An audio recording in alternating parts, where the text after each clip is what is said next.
नमस्कार बंधु, स्वागत आपनku मोर या गोटे नुआ अध्याय को। तो आम पूर्व अध्याय जानी वस्त्र धारण मंत्र।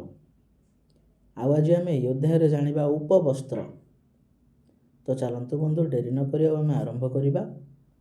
उपवस्त्र होम देवार्चनाभ्यास्तु क्रियासु पठन तथा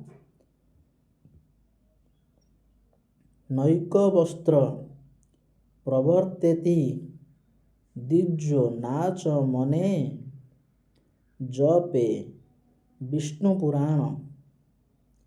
होम देवार्जन पाठ जप आदि कर्मरे ब्राह्मण एक वस्त्रे कर्म करिबा निषेध, एणु कांदरे उपवस्त्र धारण करिब। तो बंधु, आज आम जानिले उपवस्त्र। आज एतिकी आमे आगामी अध्याय जानिबा शिखा बंधन विधि।